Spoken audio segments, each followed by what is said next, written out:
চরিত্র এমন হওয়া উচিত যে আল্লাহ রাসূলের একটা হাদিস বলি। একটা ঘটনা, একদিন মসজিদে নববীতে এক সাহাবী এসেছে, সরি এক ইহুদি ব্যক্তি এসে ঘোড়া ঢুকিয়ে দিয়েছে এবং ওখানে বসে প্রসাব করা শুরু করেছে। তা আল্লাহ রাসূলের সাথে যে সাহাবীরা ছিল, ওমর রাদিয়াল্লাহু তাআলা সহ অন্যান্য সাহাবীরা, তাদের পিতা ছিল ওমর রাদিয়াল্লাহু তাআলা সহ অন্যান্য সাহাবীরা, তারা তাকে মারতে উদ্যত হলো। রাসূলুল্লাহ সাল্লাল্লাহু আলাইহি ওয়াসাল্লাম তাকে বলল যে তোমরা থামো, তাকে তার কাজটা সারতে দাও। তারপরে সে যখন সম্পূর্ণ পোশাক করে নিল, তখন আল্লাহ রাসূল তাকে সুন্দরভাবে বুঝিয়ে বলল যে তুমি এই জায়গাটায় যে পোশাক করেছো জানো এটা কি? উনি বলল না আমি তো জানি না। আল্লাহ রাসূল তাকে বলল যে এটা হচ্ছে আমাদের ইবাদতগাহ, এখানে আমরা আল্লাহকে ডাকি, আল্লাহর ইবাদত বন্দেগী, আল্লাহকে স্মরণ করি, এই কাজটা তো তোমার করা উচিত হয়নি। তখন রাসূল তাকে অনেক সুন্দরভাবে আরো ভালোভাবে বুঝিয়ে বললেন। এই রাসূলের ব্যবহার দেখে ওই ইহুদি লোকটা বা বেদুইন যাই হোক, এই লোকটা বিধর্মী থেকে আমাদের ইসলাম ধর্মে চলে আসলো। এটা হচ্ছে আমাদের ইসলামের সৌন্দর্য।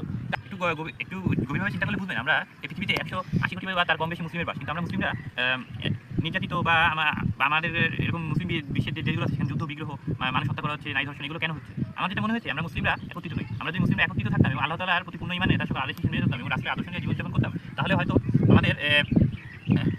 আল্লাহ তাআলা আমাদের উপর খুশি হয়ে আমাদের উপর রহমত দান করতেন, আমাদের ঈমানি শক্তি বৃদ্ধি করতেন। আমাদের ঈমানি শক্তি যখন বৃদ্ধি পাবে, তখন আমরা বিভিন্ন ধরনের খারাপ কাজ, অন্যায়, অপরাধ, ধর্ষণ, দুর্নীতি, চুরি, ডাকাতি, রাহাজানি, অর্থ পাচার, মিথ্যা পাচার এবং যাবতীয় সকল ধরনের যে অন্যায়গুলো আছে না, আমরা সে থেকে বেঁচে থাকতে পারতাম।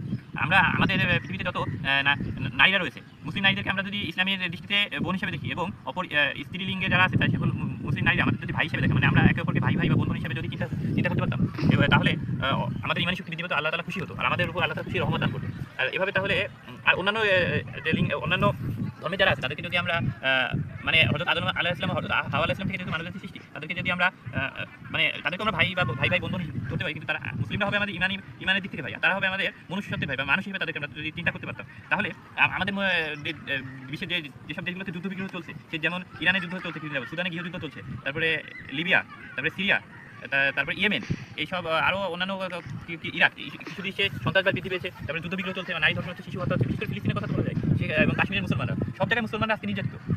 আমাদের যদি বিশ্ব ক্ষমতায় তো আমরা একসময় ছিলাম, উসমানীয় সালতানাত যখন ছিল, প্রায় 600 বছরের বেশি আমরা বিশ্ব ক্ষমতায় ছিলাম। তুই কখনো চিন্তা করে দেখেছেন কেন আমরা বিশ্ব ক্ষমতা আল্লাহ তাআলা আমাদের কাছ থেকে দেওয়ার পরে আবার নিয়ে নিলেন? কারণ আমাদের মুসলিমদের ঈমান দুর্বল। আমার মনে হয় আমাদের মুসলিমদের ঈমান দুর্বল এবং ঈমানি শক্তি আমরা যদি বৃদ্ধি করতে পারি এবং আল্লাহ তাআলার সকল আদেশ মেনে চলতে পারি এবং রাসূলের আদর্শ নিয়ে জীবনযাপন করতে পারি এবং দুনিয়াবী জীবনে বেশি করে ভালো কাজ করতে পারি, তাহলে আমাদের ঈমান বৃদ্ধি পাবে এবং আমরা ভালো আমল করতে পারবো।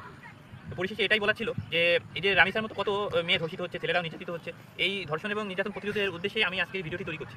যদি আপনাদের বিন্দুমাত্র মনে হয় যে আমার কথার দ্বারা কোনো একজন হোক, 10 জন হোক, 1000 জন হোক, লাখ জন হোক, আমি তো বলতে পারি না, কত মানুষের উপকার হবে, আল্লাহ তাআলা অনেক মানুষের উপকার হতে পারে। আপনারা এই ভিডিওটি বেশি করে লাইক, শেয়ার ও সাবস্ক্রাইব করবেন, ভিডিওটি শেয়ার করে দিবেন এবং চ্যানেলে সাবস্ক্রাইব করবেন, যাতে আমার এই কথাগুলো অনেক মানুষের কাছে যায় এবং পৌঁছায়, তারা এই ভিডিও দেখে ভালো কিছু শিখতে পারে।